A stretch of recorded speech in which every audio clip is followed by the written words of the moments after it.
आवाज सभी की बहुत ऊंची है, मंच भी बहुत ऊंचा है। हमारे इस प्रदेश की और देश की जो एक बहुत बड़ी शोभा है, बहुत बड़ा गौरव है हमारे वैदिक सनातन धर्म का। हमारे मुख्यमंत्री जी भी आ रहे हैं, एक प्रोटोकॉल बनाया गया है। मैं उस प्रोटोकॉल का सम्मान करते हुए एक दो लोगों के नाम मैंने जुड़वाए। आर्य समाज मातृशक्ति को बहुत गौरव देता है और हमारी पूज्या बहन आचार्य सुमेधा जी को मैं मंच पर आमंत्रित करता हूं। जहां पर भी हैं यहां मंच पर आ जाएंगे। प्रोटोकॉल वालों से हमने अनुमति ले ली है और ये खाली एक व्यक्ति की बात नहीं है। महर्षि दयानंद ने मातृशक्ति को सम्मान न दिया होता तो आज हम भारत में जो मातृसत्ता का गौरव देखते हैं उससे देश वंचित रह जाता है। मातृसत्ता को, मातृशक्ति को, मां बहन बेटियों को जो गौरव महर्षि दयानंद ने दिया, जो एक भेदभाव, एक अलग प्रकार का वातावरण था।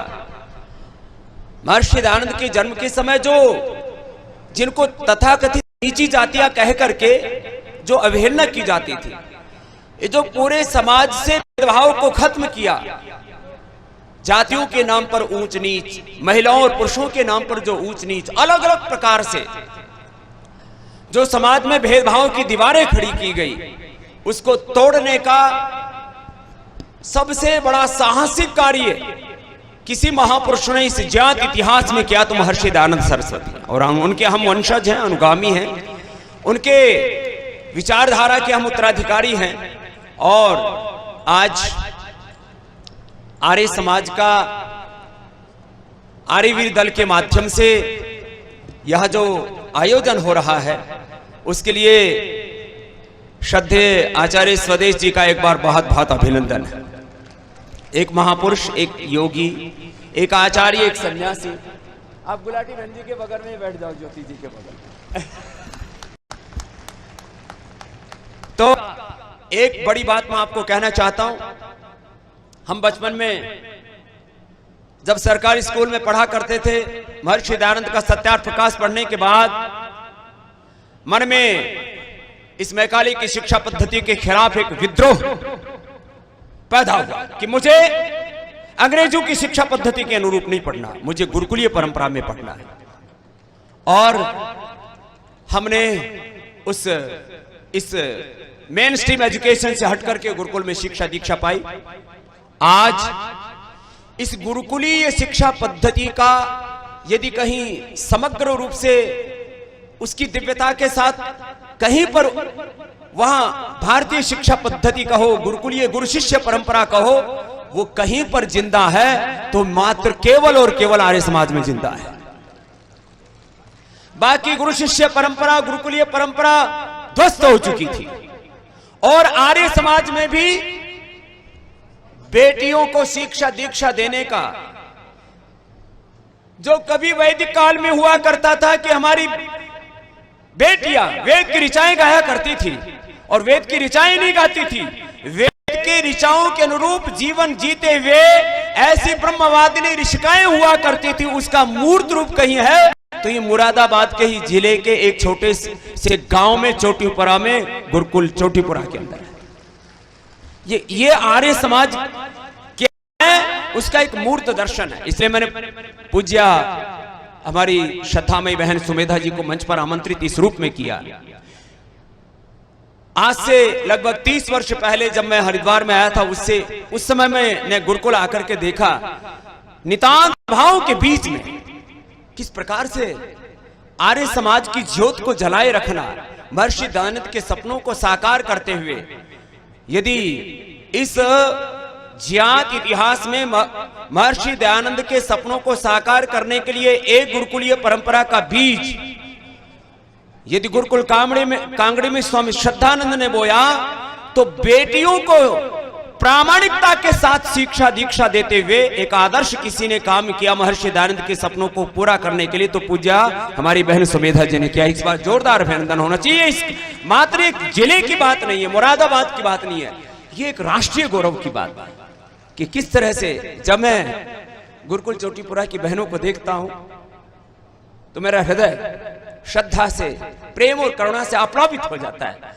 कि जैसी शिक्षा दीक्षा हमारे बेटियों को गुरुकुलों में दी जा रही है, ऐसे पूरे भारत की बेटियों को शिक्षा दे दी जाए तो भारत की बेटियां भारत में नहीं पूरी दुनिया में झंडे गाड़ सकती हैं। वो सामर्थ्य है हमारी मातृशक्ति।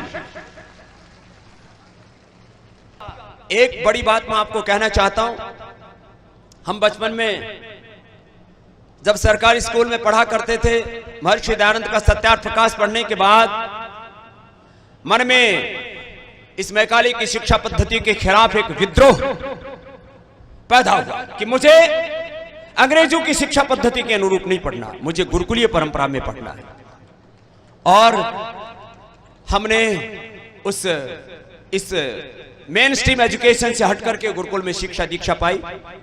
आज इस गुरुकुलीय शिक्षा पद्धति का यदि कहीं समग्र रूप से उसकी दिव्यता के साथ कहीं पर वहां भारतीय शिक्षा पद्धति कहो, गुरुकुलीय गुरु शिष्य परंपरा कहो, वो कहीं पर जिंदा है तो मात्र केवल और केवल आर्य समाज में जिंदा है। बाकी गुरु शिष्य परंपरा, गुरुकुलीय परंपरा ध्वस्त हो चुकी थी।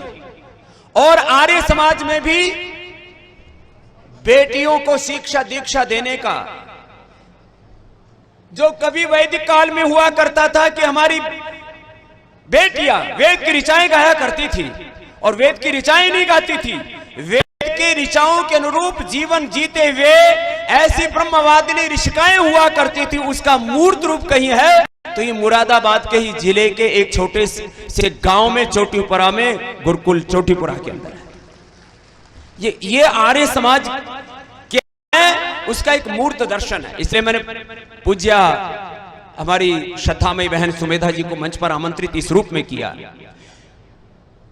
आज से लगभग 30 वर्ष पहले जब मैं हरिद्वार में आया था, उस समय मैंने गुरुकुल आकर के देखा नितांत भाव के बीच में किस प्रकार से आर्य समाज की ज्योत को जलाए रखना, महर्षि दयानंद के सपनों को साकार करते हुए, यदि इस ज्ञात इतिहास में महर्षि दयानंद के सपनों को साकार करने के लिए एक गुरुकुलीय परंपरा का बीज यदि गुरुकुल कांगड़ी में स्वामी श्रद्धानंद ने बोया, तो बेटियों को प्रामाणिकता के साथ शिक्षा दीक्षा देते हुए एक आदर्श किसी ने काम किया महर्षि दयानंद के सपनों को पूरा करने के लिए, तो पूज्या हमारी बहन सुमेधा जी ने किया। इस बार जोरदार अभिनंदन होना चाहिए। इस मात्र एक जिले की बात नहीं है, मुरादाबाद की बात नहीं है, ये एक राष्ट्रीय गौरव की बात है कि किस तरह से जब मैं गुरुकुल चोटीपुरा की बहनों को देखता हूं तो मेरा हृदय श्रद्धा से, प्रेम और करुणा से आप्लावित हो जाता है कि जैसी शिक्षा दीक्षा हमारे बेटियों को गुरुकुलों में दी जा रही है, ऐसे पूरे भारत की बेटियों को शिक्षा दे दी जाए तो भारत की बेटियां भारत में नहीं पूरी दुनिया में झंडे गाड़ सकती हैं। वो सामर्थ्य है हमारी मातृशक्ति।